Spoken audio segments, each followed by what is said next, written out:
Hello friends, welcome to my YouTube channel.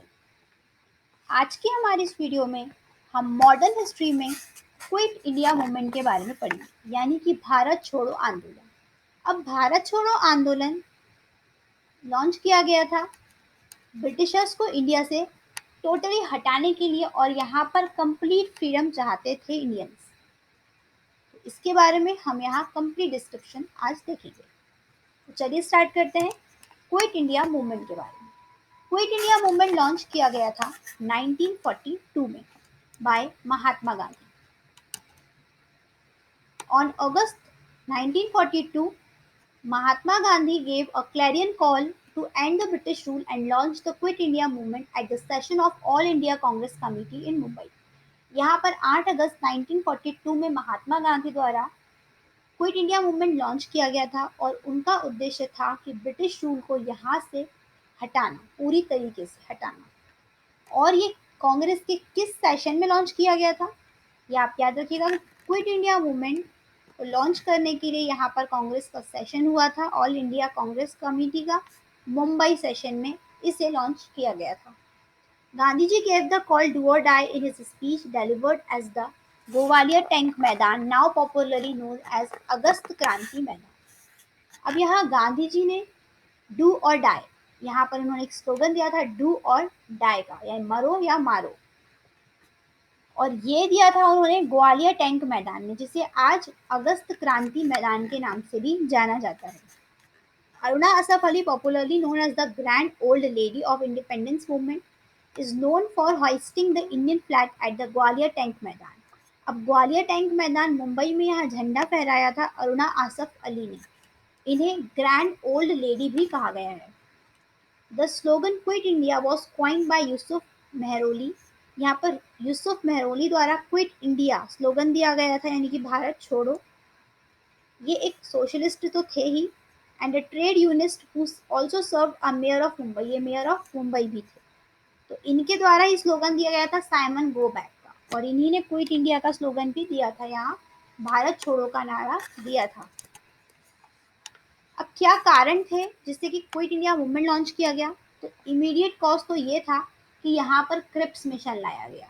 तो Cripps mission के बाद यहाँ पर इंडियन नेशनल कांग्रेस जो थी वो बहुत ही ज़्यादा भड़क गई, और यहाँ पर अब गांधी जी ने क्विट इंडिया मूवमेंट लॉन्च किया कि अब ब्रिटिशर्स को पूरी तरीके से भारत छोड़ना होगा।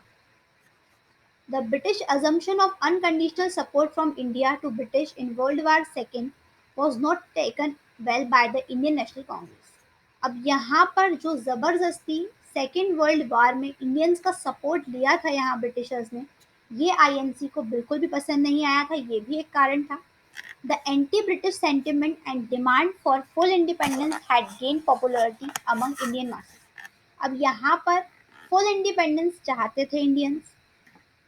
The 2 decades of mass movement which were being conducted on a much more radical turn under the leadership of the various associated and affiliated bodies of the Congress। यहाँ पर all India Kisan Sabha, forward bloc, All India Congress, इन सभी के द्वारा इस movement में support किया गया था। There were million outbursts happening at several places in the country which got channelized with the Quit India movement। यहाँ पर बहुत सारी जगहें ऐसी थी कंट्री में जहाँ क्विट इंडिया मूवमेंट को सपोर्ट किया गया।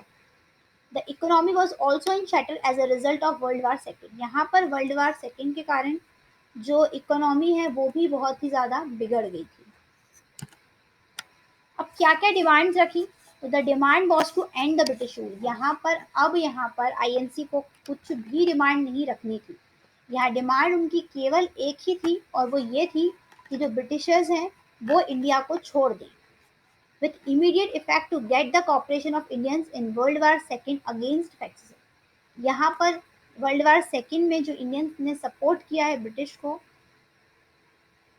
ये एक इमीडिएट इफेक्ट था, यानी कि इसको बिल्कुल भी पसंद नहीं किया गया इंडियंस द्वारा। और यहाँ पर उनकी डिमांड सिर्फ एक थी कि ब्रिटिशर्स इंडिया छोड़ दें, और यहाँ इंडियंस को कंप्लीट इंडिपेंडेंस, पूर्ण स्वराज की यहाँ मांग की गई थी, और भारत छोड़ो आंदोलन चलाया गया।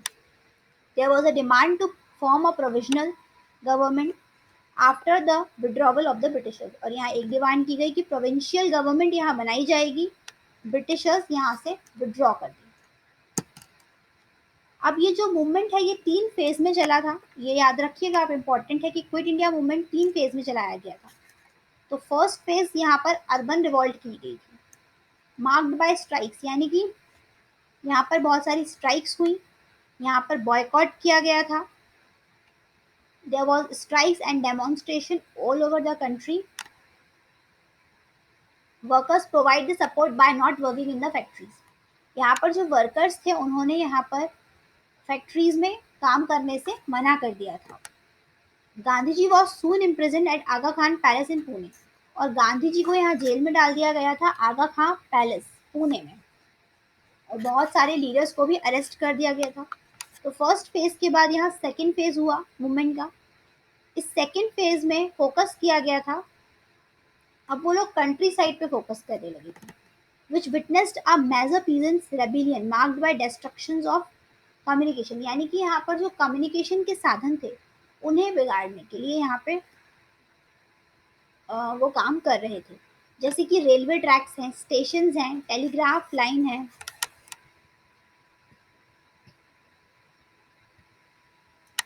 पोल्स हैं, उन पर अटैक किया गया था। तो railway tracks, station, telegraph line, इन सभी पर यहाँ अटैक किया गया, यानी कि कम्युनिकेशन बिगाड़ा गया सेकेंड फेज में। और जो लास्ट फेज था, witness the formations of national government और parallel government, isolated pockets, Ballia, Tamluk, सतारा एक्सेट्रा। यहाँ पर लास्ट फेज में जो नेशनल गवर्नमेंट और पैरेलल गवर्नमेंट का फॉर्मेशन था उस पर जोर दिया गया, मतलब यहाँ उन्होंने गवर्नमेंट सेक्टर पे, जो गवर्नमेंट थी ब्रिटिश गवर्नमेंट, उस पर अटैक करना शुरू किया। अब यहाँ पर अचानक से यहाँ वायलेंस भड़क गया, यहाँ पर बहुत सारी जगहों पर वायलेंस देखने के लिए मिला क्विट इंडिया मूवमेंट में। और जो लीडर्स थे वो थे Ram Manohar Lohia, JP Narayan, Aruna Asaf Ali, Biju Patnaik, Sucheta Kripalani, which later emerge as a prominent leader, यानी कि ये फ्यूचर लीडर थे, ये आगे जाकर बहुत ही ज़्यादा प्रसिद्ध लीडर साबित हुए। और वुमेन्स का भी यहाँ पे पार्टिसिपेशन बहुत रहा था। Usha Mehta helped set up an underground radio station which led to the awakening about the movement. अब यहाँ पर जब कम्युनिकेशन के साधन बिगाड़ दिए गए तो जो उषा मेहता थी उन्होंने एक अंडरग्राउंड रेडियो स्टेशन चालू किया, जिससे कि इस मूवमेंट की जानकारी लोगों तक पहुंच सके। सपोर्ट किस किसने किया इस मूवमेंट का? तो Muslim League, the Communist Party of India and the Hindu Mahasabha did not support the movement. यहाँ पर जो मुस्लिम लीग थी और हिंदू महासभा थी उसने यहाँ इस मूवमेंट को सपोर्ट नहीं किया। The league was not in the favor of the British leaving India without partitioning the country first. यहाँ पर जो मुस्लिम लीग थी वो ये नहीं चाहती थी कि जो ब्रिटिशर्स हैं वो इंडिया को छोड़ दें। वो चाहती थी कि पहले यहाँ पर इंडिया का विभाजन हो, यहाँ पर पार्टीशन हो, उसके बाद ही यहाँ से ब्रिटिशर्स जाएं, मतलब बिना विभाजन के वो यहाँ से नहीं जाएं। The Communist party supported the British since they were allied with the sovereign union. यहाँ पर जो कम्युनिस्ट पार्टी थी ये भी इसके विरोध में थी क्योंकि वो ब्रिटिशर्स के समर्थन में थी। और Hindu Mahasabha openly oppose the call for quit India movement and boycotted it officially under the apprehension that the movement would create internal disorder and will endanger internal security during the war. Hindu Mahasabha तो completely oppose कर रही थी quit India movement का, क्योंकि उसका कहना ये था कि इस टाइम पर वार चल रही है, युद्ध के समय इस तरह के मूवमेंट क्रिएट करना ये इंटरनल एग्रेशन तो बढ़ा ही सकता है, इसके अलावा ये डेंजर भी हो सकता है इंटरनल सिक्योरिटी के पर्पज से। इसलिए हिंदू महासभा ने भी सपोर्ट नहीं किया। Meanwhile, Subhash Chandra Bose organized the Indian National Congress and the Azad Hind government from outside the country. अब कंट्री के बाहर यहाँ पर सुभाष चंद्र बोस ने इंडियन नेशनल आर्मी और आज़ाद हिंद गवर्नमेंट का यहाँ पर उन्होंने लॉन्च की। C Rajagopalachari was not in favour of complete independent, he resign from the alliance. अब यहाँ पर जो सी राजगोपालाचारी थे जो आगे जाके गवर्नर जनरल बने, वो भी इसके सपोर्ट में नहीं थे, क्विट इंडिया मूवमेंट के खिलाफ थे और ये कंप्लीट इंडिपेंडेंस के फेवर में नहीं थे, इसलिए इन्होंने इंडियन नेशनल कांग्रेस से रिजाइन दे दिया था। अब इस मूवमेंट का आउटकम क्या है? So the Quit India movement was violently suppressed by the British. People were shot, laठी charged, villages burned and the enormous fines imposed. अब इस क्विट इंडिया मूवमेंट इतना ज़्यादा वायलेंट हो गया था, हिंसक हो गया था कि जो ब्रिटिश थे उन्होंने यहाँ लाठी चार्ज शुरू कर दिया। यहाँ पर उन्होंने गांव में आग लगा दी और बहुत फाइन इम्पोज कर दिया। मतलब अगर उन्हें ये दिखा कि यहाँ पर आक्रोश हो रहा है या आक्रोश भड़काया जा रहा है, लोगों को यहाँ भड़काया जा रहा है, तो उन्होंने यहाँ पर फाइन इम्पोज करना शुरू कर दिया। गांव को उन्होंने जला दिया, लाठी चार्ज शुरू कर दिया, यानी कि यहाँ पर हिंसा शुरू हो गई। Over 1 lakh people were arrested and the government resorted to violence in order to crush the agitation. अब यहाँ बहुत सारे लोगों को अरेस्ट कर लिया गया गवर्नमेंट के द्वारा, क्योंकि यहाँ पर हिंसा बहुत ही ज़्यादा भड़क चुकी थी। The Britishers declared the INC to be an unlawful association. और यहाँ पर जो ब्रिटिश थे उन्होंने, क्योंकि ये मूवमेंट तो आईएनसी द्वारा ही लॉन्च किया गया था, तो उन्होंने आईएनसी को एक अनलॉफुल, जो कि कानून के विरोध में काम करता है, ऐसा एसोसिएशन घोषित कर दिया। New leaders like Aruna Asaf Ali emerged out of the vacuum of leadership. यहाँ से एक नई लीडर अरुणा आसफ अली निकल कर आई। While the Quit India campaign was crushed in 1944, with the British refusing to grant immediate independence.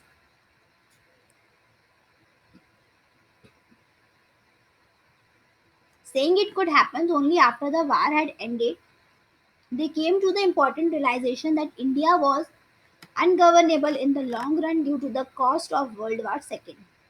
यहाँ पर क्विट इंडिया मूवमेंट 1944 में खत्म हो गया था,